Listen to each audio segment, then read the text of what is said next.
मलिहाबाद की सियासी जमीन पर जो लड़ाई लड़ी जा रही है वो सिर्फ सत्ता का खेल नहीं है। ये लड़ाई सीधे सीधे यहाँ के लोगों की रोजमर्रा की जरूरतों और उनकी उम्मीदों से जुड़ी हुई है। यहाँ का हर एक वोट सिर्फ एक नेता को नहीं चुनता, बल्कि अपने आने वाले कल की दिशा तय करता है। तो चलिए इस पूरे समीकरण को समझते हैं, आंकड़ों और जमीनी हकीकत दोनों की कसौटी पर। इस पूरी पड़ताल को हम 5 हिस्सों में देखेंगे।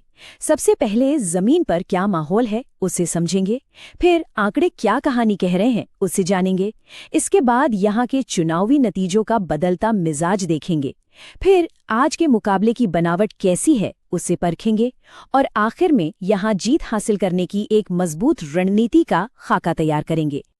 तो चलिए सबसे पहले बात करते हैं जमीनी हकीकत की। मलिहाबाद नाम सुनते ही दशहरी आम की मिठास याद आती है ना? लेकिन यहाँ की सियासत सिर्फ आमों की मिठास पर नहीं चलती। सियासत की जमीन में स्थानीय मुद्दों की वो गहरी दरारें हैं जो हर चुनाव में नए समीकरण बनाती और बिगाड़ती हैं। तो ये है मलिहाबाद, विधानसभा क्षेत्र संख्या 168, उत्तर प्रदेश की राजधानी लखनऊ से बिल्कुल सटा हुआ एक बहुत ही अहम इलाका।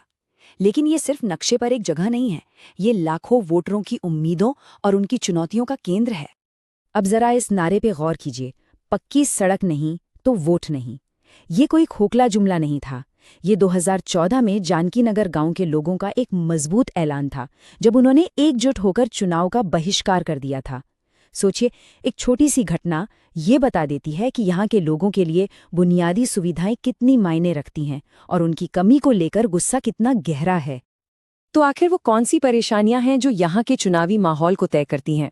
कच्ची सड़कें और बिजली जो आती जाती रहती है, खेती किसानी से जुड़ा संकट और जमीन के झगड़े, स्कूल और अस्पताल तो हैं लेकिन उनमें डॉक्टर और टीचर नहीं हैं, और सबसे बड़ा सवाल, हमारे नौजवानों के लिए रोजगार कहाँ है? ये सिर्फ चुनावी मुद्दे नहीं हैं, ये वो असलियत है जो सत्ता के खिलाफ एक माहौल तैयार करती है। और देखिए, जब लोग इन मुद्दों पर बात करते हैं, सवाल पूछते हैं, तो ये एक स्वस्थ लोकतंत्र की निशानी है। हमारा संविधान हर नागरिक को अपनी बात रखने की गरिमा देता है और एक जिम्मेदार नागरिक के तौर पर सही जानकारी के साथ अपनी आवाज उठाना, यही तो इसका असली मतलब है। चलिए अब जमीनी हकीकत से हटकर जरा आंकड़ों की दुनिया में चलते हैं, क्योंकि कहते हैं ना, आंकड़े कभी झूठ नहीं बोलते। डेटा हमें मलिहाबाद के वोटरों की तरफ से 3 बहुत साफ इशारे दे रहा है। इस नंबर को गौर से देखिए, 3.22%। ये 2022 के विधानसभा चुनाव में जीत और हार के बीच का फासला था। वोटों में कहें तो सिर्फ 7,745 वोट। ये नंबर हमें बताता है कि मुकाबला कितना करीबी था, कितना कांटे का था, और ये भी कि मौजूदा विधायक की पकड़ कोई बहुत ज्यादा मजबूत नहीं है। यहाँ हर एक वोट की कीमत है। अब इस चार्ट पर नजर डालिए, ये समाजवादी पार्टी के बढ़ते वोट शेयर की कहानी है। 2012 में जो करीब 31% पर था, वो 2022 आते आते बढ़कर लगभग 41% पर पहुंच गया। मतलब 10 साल में लगातार बढ़त। ये सत्तारूढ़ दल के लिए एक बड़ी और लगातार बढ़ती हुई चुनौती का साफ संकेत है। और एक और दिलचस्प बात, यहाँ के वोटर चुपचाप घर पर नहीं बैठते। चाहे 2017 का चुनाव हो या 2022 का, वोटिंग 66% से ज्यादा रही। ये किसी उदासीन वोटर की निशानी नहीं है, बल्कि एक बेहद जागरूक और सक्रिय वोटर की निशानी है, जो वोटिंग के दिन अपना संदेश देने के लिए घर से बाहर जरूर निकलता है। और ये जागरूक वोटर अपनी ताकत का इस्तेमाल करना बहुत अच्छे से जानते हैं।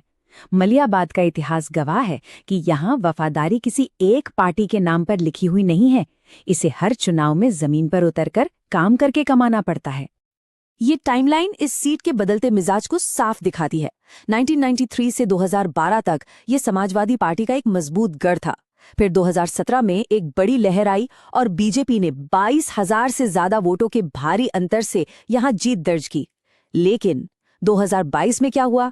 बीजेपी सीट तो बचा गई, पर जीत का वो बड़ा अंतर सिकुड़कर सिर्फ 7,745 वोटों पर आ गया। ये दिखाता है कि यहाँ का वोटर किसी को भी हल्के में नहीं लेता। तो आज की तारीख में लड़ाई है किस बात की? ये एक क्लासिक मुकाबला है। एक तरफ है सत्ताधारी दल की संस्थागत ताकत और बड़े बड़े नैरेटिव्स, और दूसरी तरफ है विपक्ष का जमीनी स्तर पर फैला हुआ कार्यकर्ताओं का नेटवर्क। इसको ऐसे समझिए, एक तरफ सत्तारूढ़ बीजेपी है, जिसके पास राज्य और राष्ट्रीय स्तर के मुद्दे हैं, पार्टी के बड़े संसाधन हैं और डबल इंजन सरकार का संदेश है। वहीं दूसरी तरफ समाजवादी पार्टी है, जिसकी असली ताकत उसके जमीनी कार्यकर्ता हैं और ओबीसी, यादव और मुस्लिम समुदायों में उसका बढ़ता हुआ जनाधार है। लेकिन ऐसा नहीं है कि विपक्ष के लिए राह बिल्कुल आसान है। अगर हम 2022 में सपा के उम्मीदवार को देखें तो उनके सामने भी कई चुनौतियां थीं, जैसे कोई पिछला चुनावी जीत का रिकॉर्ड नहीं था, शिक्षा भी सीमित थी, डिजिटल दुनिया में मौजूदगी कम थी और साथ ही धमकी और दंगे जैसे कुछ आपराधिक मामले भी थे। ये सभी पहलू किसी भी अभियान को कमजोर कर सकते हैं। तो इस पूरे विश्लेषण के बाद अब सबसे बड़े सवाल पर आते हैं।